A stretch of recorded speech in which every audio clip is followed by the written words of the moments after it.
Hey guys, welcome back to Electrical Car Repair Live. Our mission in the garage is to save you guys as much money as we can. That's why we make these absolutely free videos and we teach you how to fix your car for free. Let's go ahead and start on it now.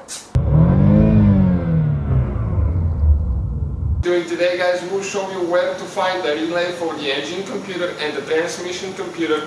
That's the transmission control module on Dodge Journey or Fiat Fremont. This guys is the same vehicle under two different names depending where it was sold. Now, there is only one relay for the engine computer and the transmission computer. Okay, because as you know, the PCM, TCM is one thing on those. So there is only one relay and we need to check it now. Also guys, we have more than 200 videos on this car, so please subscribe to the channel. Our mission is to save you guys as much money as we can. Now, we need to open the hood, doesn't matter which engine you have. Okay, you can see this is your PCM right here, this is it. But the relay is not there. The relay is actually, okay, under that cover right here. That's where your fuses are, that's where your relays are. There is one more fuse box, okay, but it's inside the vehicle.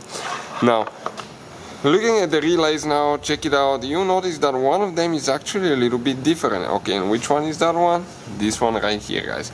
This is your PCM TCM relay. It's number 144, K144. Okay, because it's a relay.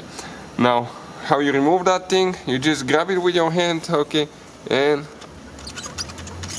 wiggle it a little bit. We'll have a video, guys, that explains, okay, how to test them and all that stuff.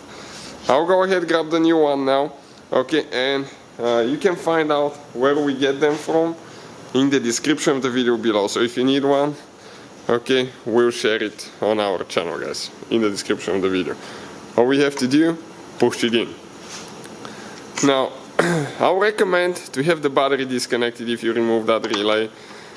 In our case we didn't, but there is a shortcut to disconnect the battery. As you know, the battery is hidden behind the bumper in front of the tire, but you can disconnect it through here and you can check out the video on the channel. So, thank you for watching, guys. Please subscribe to the channel. Hopefully guys the video was helpful and we were able to save you money. We guys have more than 19,000 free repair videos on our YouTube channels. Check them out. We have videos that can save you thousands of dollars in future repairs. Thank you for watching and see you guys next time.